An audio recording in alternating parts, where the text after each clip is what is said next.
Bueno, pues precisamente sobre esta gran guerra, sobre estas declaraciones por parte de Friedrich Merz, el canciller alemán, que anunciaba que Reino Unido, Francia, Estados Unidos y Alemania otorgaban el permiso a Ucrania para atacar en lo más profundo de Rusia, levantaban todas las restricciones a sus armas. Acaba de responder el Kremlin, dice sobre esta decisión de Europa de conceder a Ucrania el derecho a atacar a Rusia con misiles de largo alcance que esta decisión iría en contra de sus aspiraciones de un acuerdo político. Es peligrosa. Esta es la primera reacción por parte del Kremlin, mientras Friedrich Merz decía literalmente: Ucrania ahora puede defenderse también, por ejemplo, atacando posiciones militares en Rusia. Esto recuerda al permiso que dio Joe Biden en los últimos coletazos, en los últimos meses de su mandato. Eduardo, ¿podemos estar ante un hecho similar? ¿Podemos estar ante una nueva escalada, en este caso de Europa contra Rusia?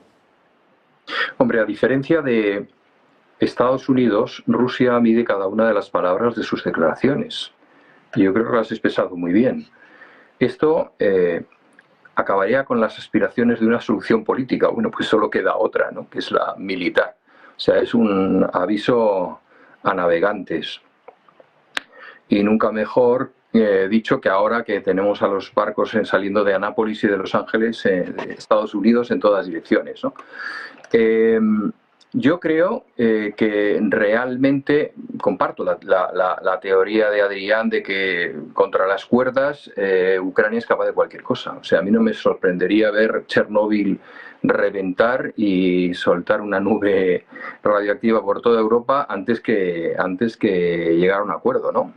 Es efectivamente poner el ventilador y que nos metamos todos en ello. Este paso de Merz yo creo que hay también que leerlo de otra manera, y es con otras declaraciones que ha hecho muy recientemente y que son las siguientes: Alemania será el país militarmente más poderoso de Europa próximamente. Lo ha dicho, próximamente. Esto significa varias cosas. Va a tener armas atómicas, atención, ¿no? O sea, es el único gran país del mundo, una de las mayores economías, que no tiene un poder disuasivo propio, ¿no? Hasta ahora lo ha delegado en Estados Unidos. Y bueno, yo creo que lo que ha aprendido Alemania con lo del Nord Stream y todas estas historias y el frío que pasaron en invierno es que su política exterior no puede depender de lo que decida el señor de la gorra roja, ¿no?, ni mucho menos.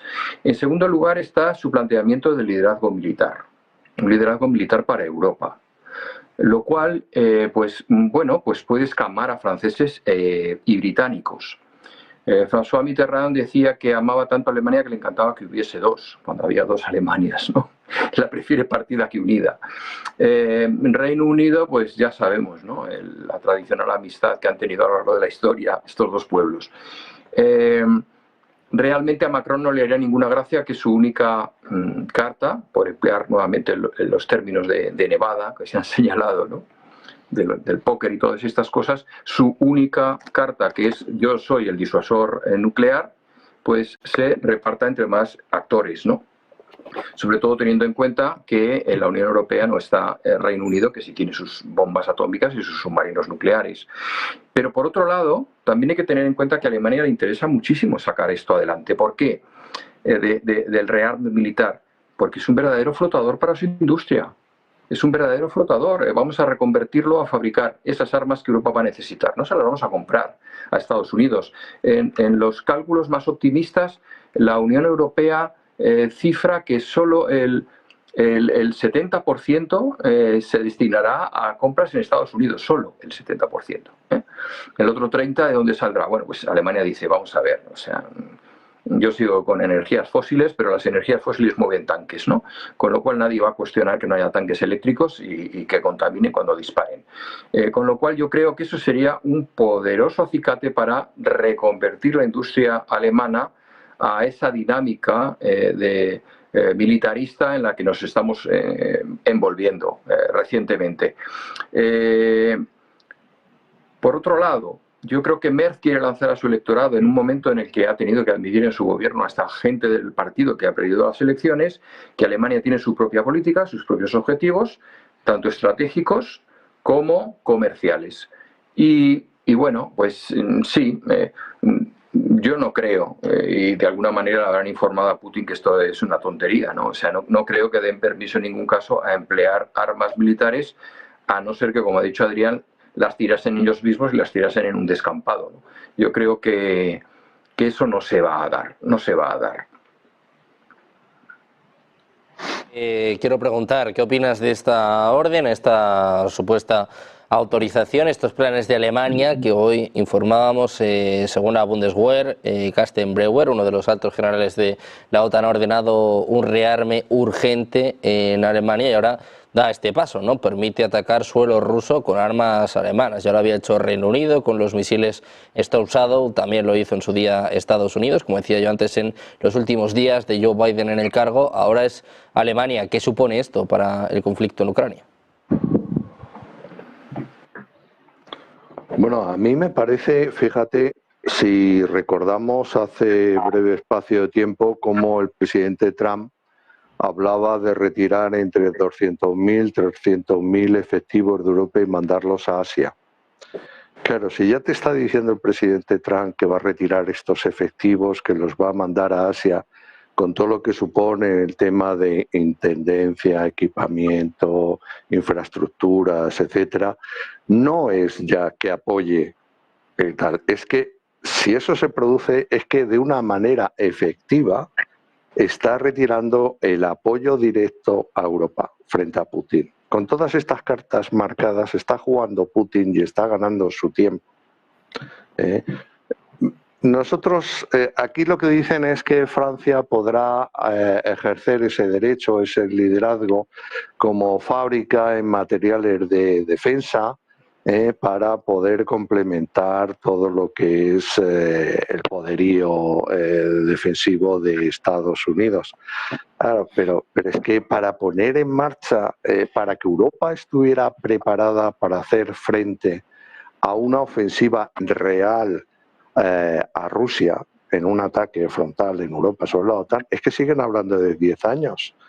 Es que hace 2 meses salían los informes de los almacenes logísticos de municiones del Reino Unido, que es que no tenía armamento para más de, me parece que eran 50 o 60.000 armas automáticas. Es decir, es que es todo ridículo. Es que hemos mandado toda la chatarra de Ucrania, que se ha encargado Rusia de destruirla en el primer año, año y medio. Y como no habíamos repuesto con las nuevas unidades más modernas o escasamente habíamos repuestos con unidades, en fin, muy de desfile, digamos así, para enseñarlas y tal, es que Europa nos ha pillado totalmente atrasadas. Es que no tenemos almacenes, no hemos almacenado armamento moderno. Sí, sacamos las ferias con unos proyectos impresionantes, pero es que ese proyecto tardan años en ponerlos en práctica. Porque no es que tú lo compres, es que tú tienes que formar a los técnicos que son los que van a llevar y van a dirigir y van a poder atender esas piezas en el frente. Vuelvo a repetir, la gente, los expertos más serios de la OTAN hablaban como muy pronto, el año 29, el año 30, para poder tener alguna capacidad de respuesta frente a Rusia. Sin olvidar que, claro, Ucrania no puede aguantar 5 años más con una carnicería, con una picadora de carne en el frente, por mucho que Europa le sigamos animando y le sigamos poniendo lo que sea. Y ya no te cuento la experiencia que tendrían esos soldados rusos de combate en un frente después de 5, 7, 8 años de combate, frente a unos soldados que tenemos nosotros que casi son de reemplazo y que son una gota en el mundo. Es decir, nosotros lo máximo que parece ser que soldados profesionales podríamos reunir 100.000, pero es que 100.000 es lo que se ha comido esta guerra en 3-4 meses. En fin, es que las cosas están claras, no podemos hacernos trampas al solitario. Estas son declaraciones políticas que quedan muy bien ante los electores de cada uno de los países para decir que nosotros estamos en apoyo de la democracia, etcétera, etcétera, pero no es verdad. La picadora la está poniendo Ucrania y están con desechos que le hemos mandado porque hemos limpiado toda la porquería antigua que tenemos. Y Rusia, nos guste o no, Rusia no está sacando su armamento ultramoderno, no lo ha sacado todavía. O sea, está sacando también toda la porquería, está mandando 60.000 soldados todos los meses que se están uniendo al frente en Ucrania. Es decir, Rusia tiene más de 1 millón de hombres preparados, con una filosofía, y es que ellos han nacido para la guerra, que ellos lo ven bien, que sus pueblos lo ven bien, que son héroes, que si fallecen allí se les rinde un culto brutal a la familia del héroe, etcétera, para el resto de su vida. Y en cambio en Europa lo que intentamos es tapar los ataúdes y que entren por la noche y por la puerta de atrás. ¿Quién va a ser el país europeo que va a poner los muertos? ¿Quién va a ser? Que me lo digan a mí. Como no esperemos que Rusia dé el primer paso contra Finlandia o contra Alemania o contra Polonia y se vean obligados a decir, oye, vamos a defendernos y si hay que poner muertos se pone, pero ustedes ven a los portugueses, ustedes ven a los franceses poniendo muertos, o a los belgas poniendo muertos en Ucrania. A mí me parece que no. A mí me parece que las encuestas dicen taxativamente que no. Por eso yo creo que Putin hace el amago, que va, que pasa la línea, que no pasa la línea, que llego, que tal, y lo que hace es ponernos nerviosos. Pero yo creo, decía al principio, los límites están establecidos, ha llegado a un acuerdo. Trump le dijo, no tienes cartas, no tienes dinero, has perdido la partida, levántate. Y lo demás es el tiempo, la forma, el teatro y como quieran, como bien habéis dicho, bien habéis señalado, el hecho es cómo se pone el cascabel al gato, cuándo se va a firmar la paz, quién va a tragarse el sapo de que has perdido la guerra y casi 1 millón de muertos más 9 millones que han abandonado Ucrania. Es decir, es que ese sapo hay que tragárselo. Y claro, el pedir ayuda de ayúdame a venderlo eso, ningún político europeo se va a querer ver manchado en una derrota. O sea, que es que al final esto es una obra de teatro. Pues en esta obra de teatro que está diciendo Juan, vamos a mirar precisamente a lo que les estábamos contando. Vamos a escuchar al canciller alemán, Friedrich Merz. Da permiso, autoriza de esta forma a Ucrania a atacar con sus armas, a atacar con armas alemanas en suelo ruso. Escuchamos a Friedrich Merz. Es gibt keinerlei Reichweitenbeschränkungen mehr für Waffen, die an die Ukraine geliefert worden sind, weder von den Briten noch von den Franzosen noch von uns, von den Amerikanern auch nicht. Das heißt also, die Ukraine kann sich jetzt auch verteidigen, indem sie zum Beispiel militärische Stellungen in Russland angreift. Das konnte sie bis vor einiger Zeit nicht. Das hat sie bis vor einiger Zeit auch bis auf ganz wenige Ausnahmen nicht getan. Das kann sie jetzt. Wir nennen das im Jargon Long Range Fire, also auch mit Waffen die Ukraine auszustatten, die militärische Ziele im Hinterland. Escuchábamos a Friedrich Merz. Adrián ha llamado la atención que ha hecho hincapié un par de veces en posiciones militares. Hombre, Ucrania ya está atacando en suelo ruso. Ucrania ya está atacando, por ejemplo, en aeródromos, ¿no? Desde los que Rusia está lanzando sus drones o sus misiles. ¿Qué te parece este cambio, este giro por parte de Friedrich Merz? Bueno, podemos decir que es un giro esperado y a la vez preocupante, ¿no? Vamos a ver primero a qué obedece, porque claro, la interpretación más habitual hace referencia en principio a una posición personal, a relaciones muy estrechas de Merz con, en concreto con BlackRock. Y BlackRock ya sabemos que es fundamentalmente la oligarquía financiera la que está tremendamente preocupado, tremendamente alarmada con cómo están evolucionando las cosas, cómo se les está escapando de alguna forma el control del mundo y cómo para ellos esta victoria rusa en Ucrania es el punto de inflexión hacia la pérdida de control del mundo y probablemente también hacia la pérdida del control de Europa como consecuencia de este proceso político que ya se está abriendo en Europa, pero en el cual van a estar por un lado los grupos tradicionales, estos grupos que nosotros llamamos del partido único, ¿no? Que dicen que son de izquierda, derecha o centro, pero todos en todo lo estratégico han seguido los criterios de las grandes corporaciones, pero estos se están ya enfrentando a una oleada creciente de partidos conservadores, cada vez más apoyados también por el trumpismo y posiblemente a una influencia que se va a disparar de los países emergentes, por lo menos en Europa central y oriental, ¿no?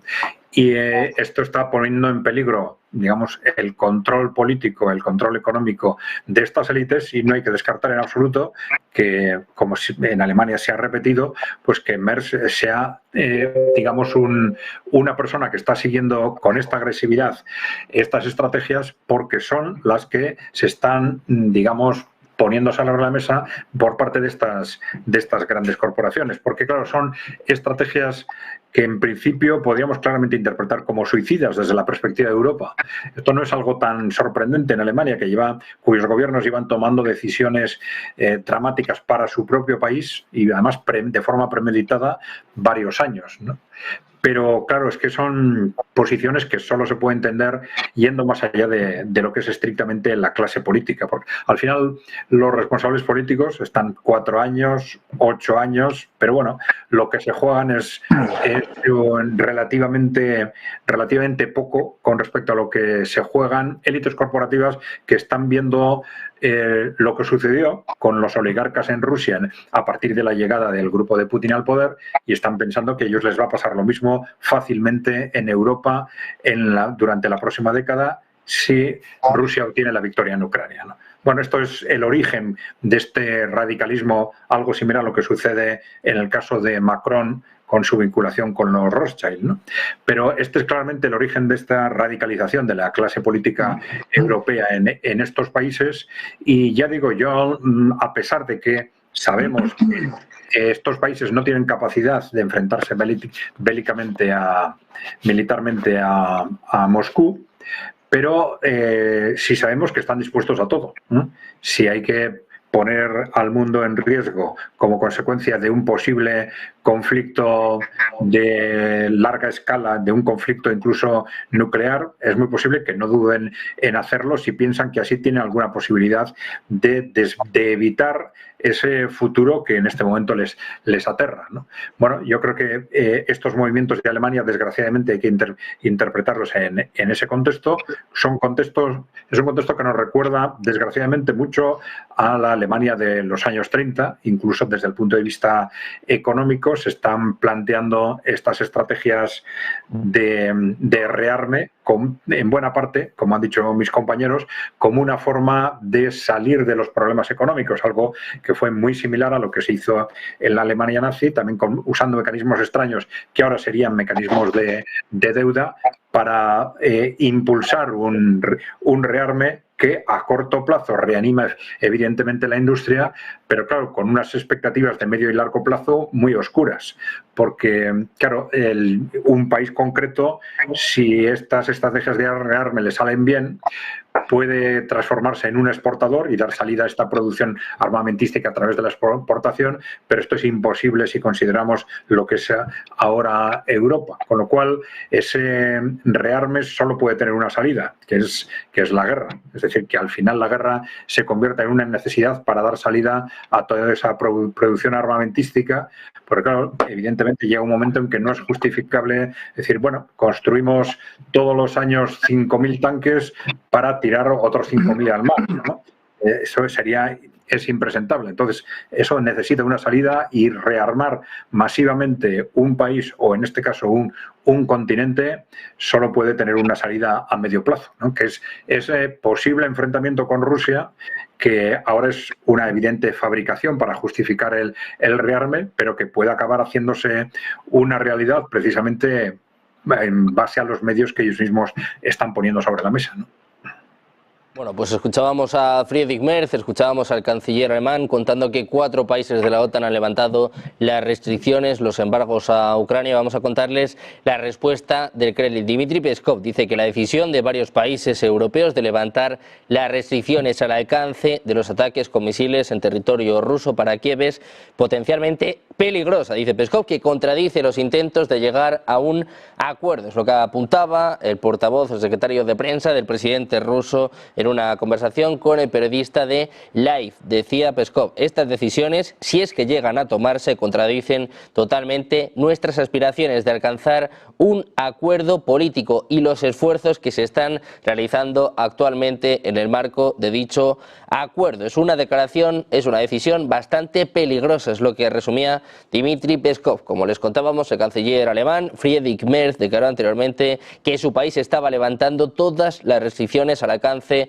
de los ataques de Ucrania con armas alemanas en territorio ruso. Según Merz, tanto Gran Bretaña como Francia como Estados Unidos le han apoyado en esta decisión. Pendientes de la escalada en Ucrania, las respuestas, las declaraciones por parte del Kremlin. Muchísimas gracias a los tres por estar con nosotros. Juan, Eduardo, Adrián, placer teneros por aquí. Muchísimas gracias. Muy buen día.